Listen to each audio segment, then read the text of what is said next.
y medalla de oro para Mariña Díez Pozo de Atlético Lugones, con un lanzamiento de 9.30, recoge un compañero.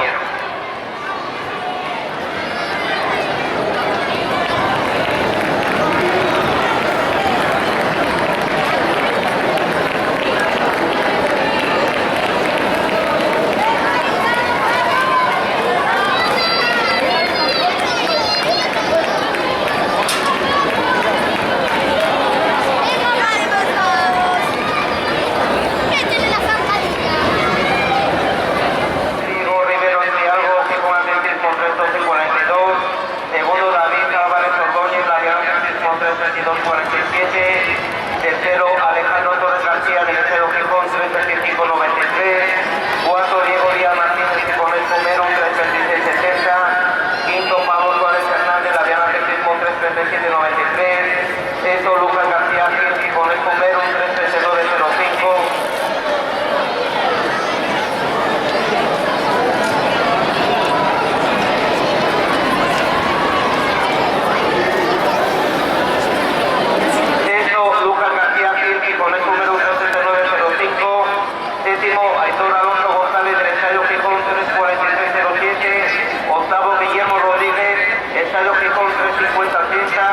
Noveno, Mario García García del Oviedo Atletismo, 3.51.45.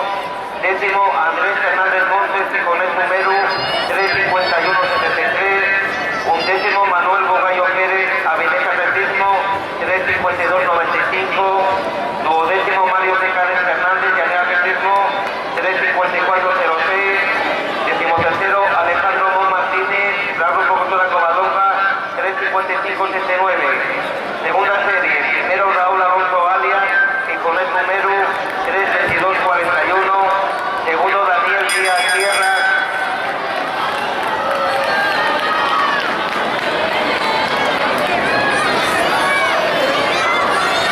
Del Gijón Atletismo 3.24.59.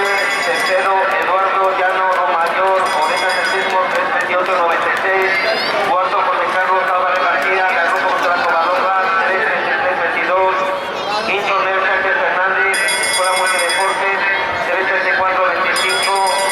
Sexto, Mario Digo, Avilés Atletismo, 3.41.43. Séptimo, Daniel Fernández, Atlética Vilentina, 3.41.56. Octavo,